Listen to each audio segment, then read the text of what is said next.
Good evening, dear children. I am your sister Lucy. Let's listen to stories and go to bed together today.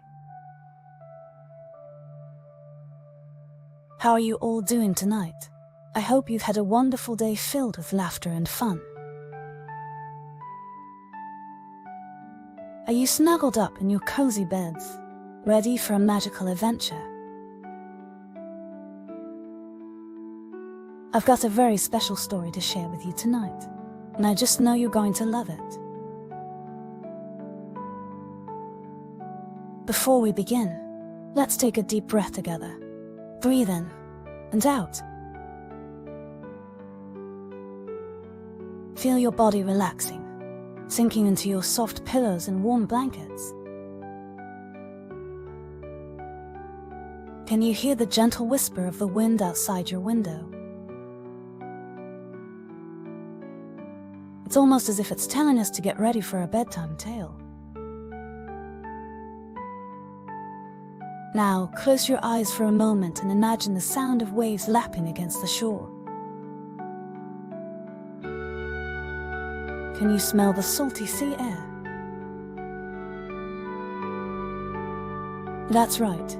Tonight we're diving deep into an underwater world full of wonder and mystery.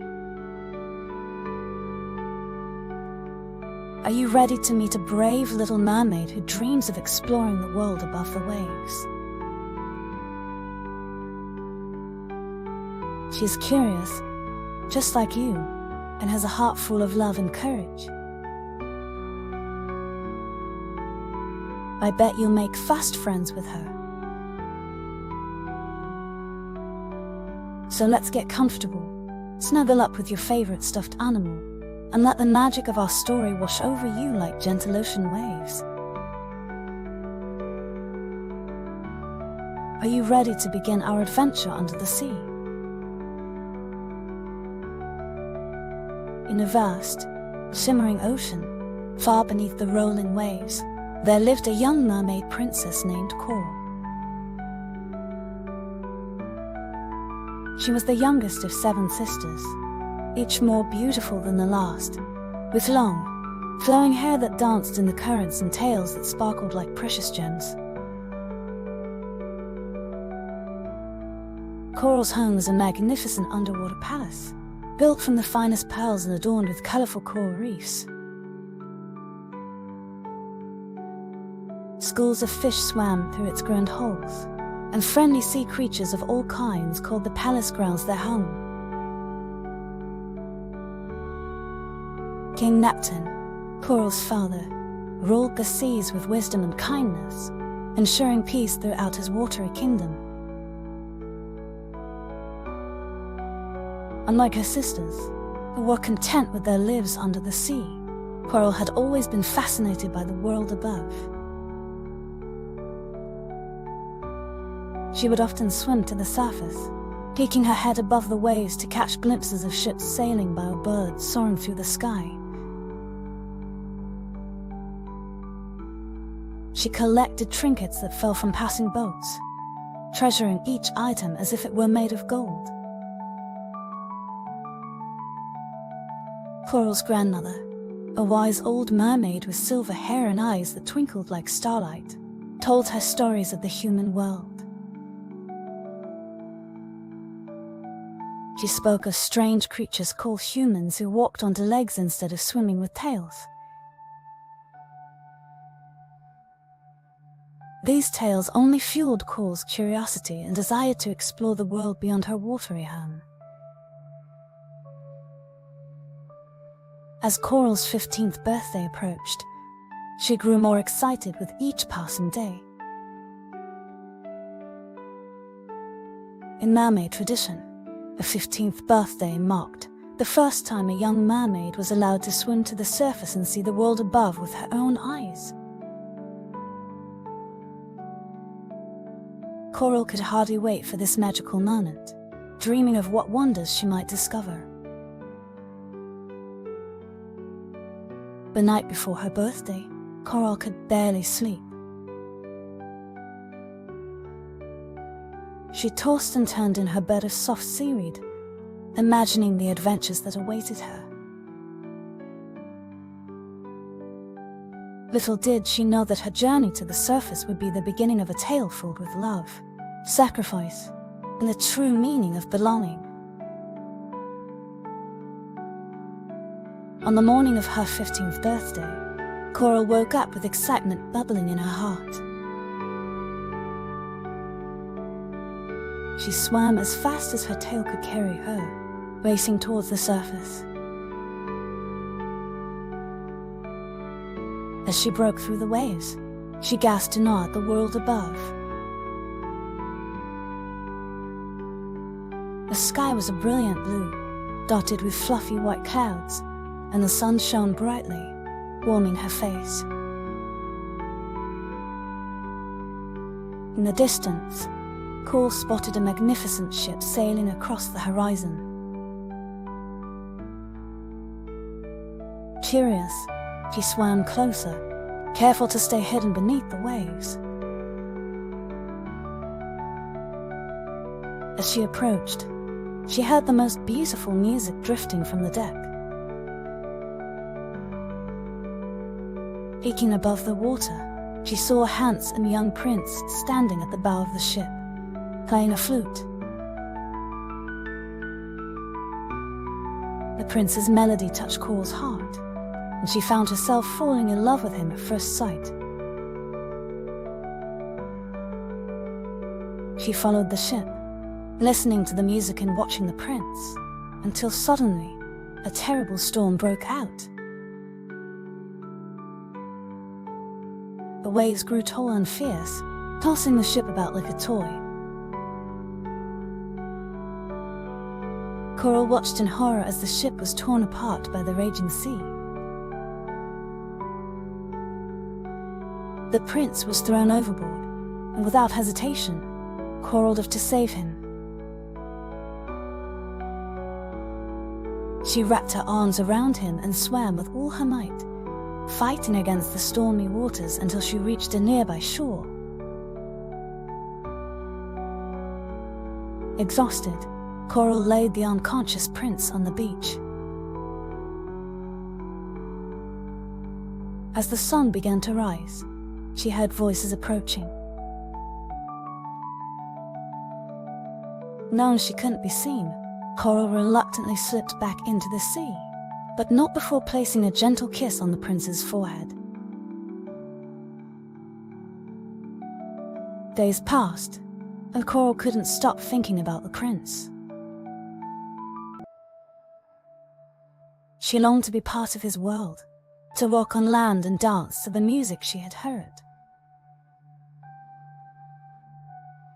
Determined to find a way, Coral sought out the sea witch, a powerful but dangerous creature who lived in the darkest depths of the ocean. The sea witch offered Coral a deal. She would give her legs in exchange for her beautiful voice. However, there was a catch. If the prince didn't fall in love with Coral and marry her, she would turn into sea foam at the next sunrise. Despite the risks, Coral agreed, driven by her love for the prince and her desire to be part of the human world. With a flash of magic, Coral found herself on the shore, her tail transformed into a pair of legs. The transformation was painful, and each step felt like walking on sharp knives, but Coral was determined to endure it for the chance to be with her prince. The prince found Coral on the beach and, though she couldn't speak, he was captivated by her beauty and grace. He took her to his castle, where Coral marveled at the wonders of the human world. Everything was new and exciting: the feel of soft grass beneath her feet, the warmth of the sun on her skin, and the delicious smells wafting from the castle kitchens. As days passed, Coral and the prince grew closer. They spent their time exploring the kingdom, riding horses along the beach, and dancing in the grand ballroom. Though Coral couldn't speak, her expressive eyes and gentle demeanor spoke volumes. The prince found himself drawn to her kind heart and adventurous spirit. However, Coral's happiness was tinged with sadness. She missed her family beneath the waves and longed to tell the prince who she really was. Each night, she would sneak down to the shore and dip her feet in the cool water, feeling a connection to her old life. One evening, as Coral sat by the sea, she noticed her sisters swimming nearby. They had cut off their beautiful hair in exchange for a magical knife from the sea witch. They told Coral that if she killed the prince with the knife, she could return to the sea and live out her days as a mermaid. Coral was torn. She loved the prince with all her heart, but she also missed her family in the ocean terribly. The weight of her decision pressed heavily upon her, and she felt more alone than ever before. As the deadline approached for Coral to win the prince's love, she became increasingly anxious. She tried her best to show the prince how much she cared for him, but without her voice, it was difficult to express the depth of her feelings. The prince, while fond of Coral, seemed distracted and often spoke of a mysterious girl with a beautiful voice who had saved him from the shipwreck. Coral's heart ached with the knowledge that she was that girl, but she had no way to tell him. She felt the bitter sting of regret for giving up her voice and feared that her sacrifice might have been in vain. On the eve of the prince's wedding to a neighboring princess, Coral's heart was heavy with sorrow. She knew that come morning, she would turn into sea foam if the prince didn't choose her. As she stood on the balcony overlooking the ocean, tears silently streaming down her face, she heard a familiar melody drifting up from the beach. Curious, Coral made her way down to the shore, where she found the prince playing his flute. He turned to her, his eyes filled with a mix of confusion and recognition. "It's you, isn't it?" he asked softly. "The girl who saved me from the shipwreck." Coral nodded, her heart pounding. The prince took her hands in his and said, "I've been searching for you all this time.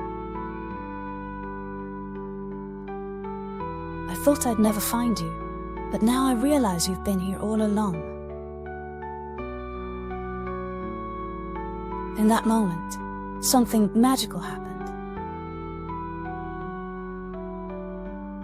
Coral felt a warmth spreading through her body, and suddenly, a voice returned.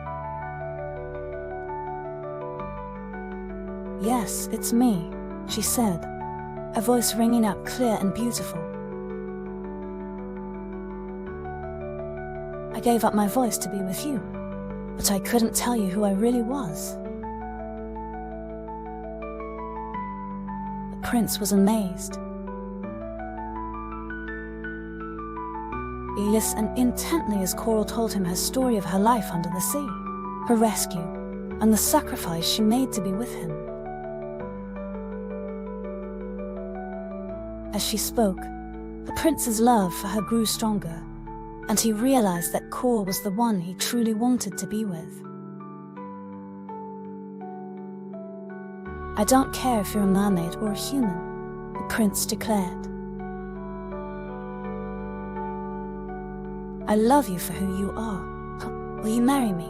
Overjoyed, Coral accepted. But as the sun began to rise, she remembered the sea witch's spell. Would it be broken, or was it too late? To their amazement, King Neptune himself rose from the waves, having heard of his daughter's plight. With a wave of his trident, he blessed the union between Coral and the prince, granting Coral the ability to live both on land and in the sea. "My dear daughter," King Neptune said, "your bravery and love have touched us all. You may keep your legs, but you will also be able to return to the sea whenever you wish." Coral was overjoyed. She hugged her father tightly, thanking him for his understanding and love. The prince, too, was granted the ability to breathe underwater, so he could visit Coral's underwater kingdom. As news of their engagement spread, both the land and sea kingdoms rejoiced. The wedding was a grand affair, with guests from both worlds in attendance. Coral's sister swam near the shore, waving happily to the newlyweds, while the prince's subjects cheered from the beach. Wow, wasn't that an amazing adventure, my little friends?